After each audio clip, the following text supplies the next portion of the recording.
High atop the Santa Monica Mountains, overlooking Malibu, Eric and Mary Wright are trying to live in harmony with their environment. But this week was a real test.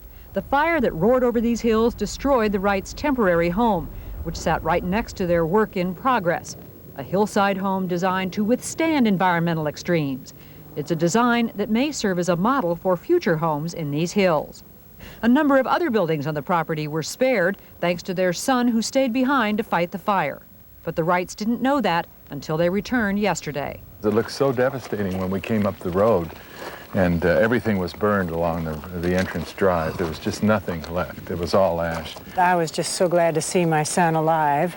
So, relief that your son was alive, despair that you'd lost all your possessions of warrant, and what else? I think just awe. Awe? Awe. At? It's stunning. The power of the fire? The power of the fire is absolutely awesome. These photos were taken by their son Devin, who witnessed that power firsthand.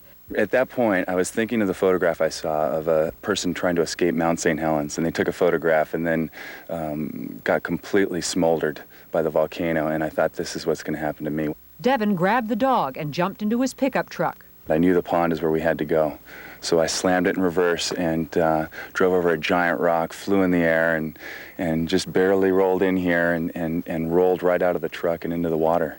The firestorm roared over his head, sucking the oxygen from the air. As you lifted your head up, you could feel your hair instantly drying and your skin singeing. You had to go back down into the water again. The pond saved his life, but nothing could save Eric Wright's life work. It was all stored in these sheds behind the office. This is all my work.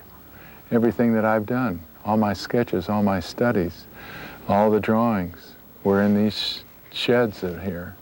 And now they're just nothing but charcoal. Also lost in the fire, a few papers belonging to his grandfather, Frank Lloyd Wright. But on this day, the Wrights were looking ahead, taking stock of what was left. I've got a few drawings here, they're not much. Taking time out to map strategy for the future.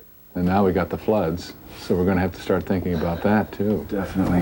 Yep, and they're right around the corner. Yeah. And swapping survival stories with the neighbors. She did. How's your foundation? Well, our house, fine, no problem with that. You know, well, of course, being concrete, it works. The house What works is Wright's design for the home they are building. And as you can see, the hill comes right down on top of the house. One might even call it environmentally correct. Having this house grow out of the hill rather than sitting on top of it. The hill actually comes above it and rolls onto it, and it becomes a part of the hill.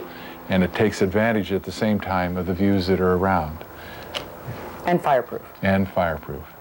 It certainly passed its test this week. The fire rolled right over the top of the structure. And Wright says the house is designed to withstand earthquakes as well. This house is dug into the bedrock, back into the bedrock.